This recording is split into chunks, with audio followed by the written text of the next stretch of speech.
Hello नमस्कार, this is Sameer और आज मैं 10th क्लास की मैथ के एक्सरसाइज 8 का क्वेश्चन नंबर 4 सॉल्व करने वाला हूँ। 15 cot a बराबर 8, ठीक है ना। और हमको निकालना क्या है, ज्ञात क्या करना है, तो ज्ञात करना है या हमें जिसकी वैल्यू किसकी निकालना है, तो इसमें हम वैल्यू निकालने वाले हैं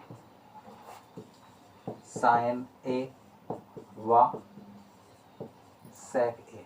जिनकी हमें वैल्यू निकालना है हम उनको लिखते हैं, फिर उसके बाद हम इसका सॉल्यूशन करते हैं। सॉल्यूशन लिखेंगे क्या है, हल बराबर, तो जो हमको दिया है वही से हम शुरुआत करते हैं। तो लेंगे क्या, 15 cot a बराबर 8। तो सबसे पहले इसको सॉल्व करने के लिए cot a और इसके नीचे लेंगे 1, यहाँ पर 15 और बराबर में यहाँ 8 और इसके नीचे 1। तो इसका जब हम क्रॉस मल्टीप्लाई करते हैं, 3 या गुणा करते हैं, तो ये 15 यहाँ आ जाता है। तो क्या बन जाता है, cot a बराबर 8/15। चूँकि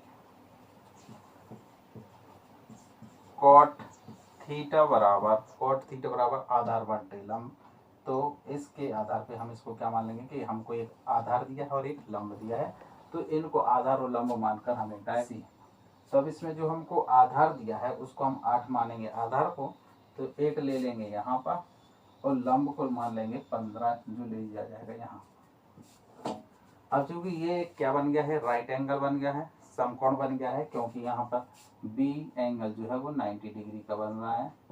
तो हम लेंगे त्रिभुज ए बी सी में angle B equal to 90 degree.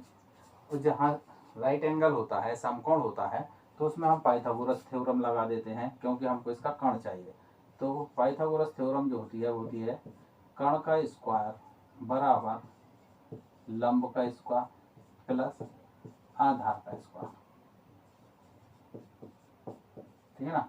अब इस चूंकि इसमें कर्ण जो है वो है ए सी, तो यहाँ लिख देंगे हम क्या, ए सी का स्क्वायर बराबर यहाँ लंब बी सी, तो बी सी का स्क्वायर प्लस आधार ए बी, तो यहाँ आ जाएगा ए बी का स्क्वायर।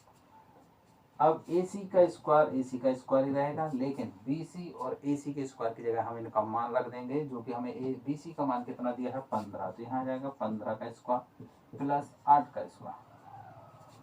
तो ए सी स्क्वायर इक्वल टू 15 का स्क्वायर 225 होता है और 8 का स्क्वायर 64 होता है, 8 का वर्गमूल 64 होता है। और जब हम 225 में 64 को प्लस करते हैं तो आता है 289 ए सी का स्क्वायर। 289 मतलब 289, ठीक है ना। अब जब 289 दिया है तो इसका वर्ग हम उस साइड ले जाएंगे, तो हो जाएगा क्या, रूट बन जाएगा।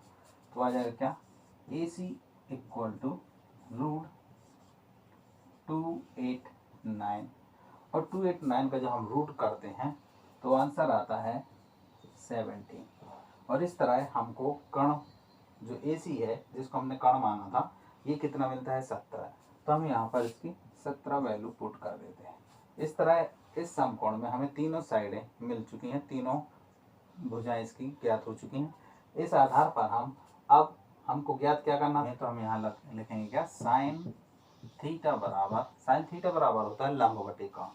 तो यहाँ लिखेंगे लंब बटे कर्ण।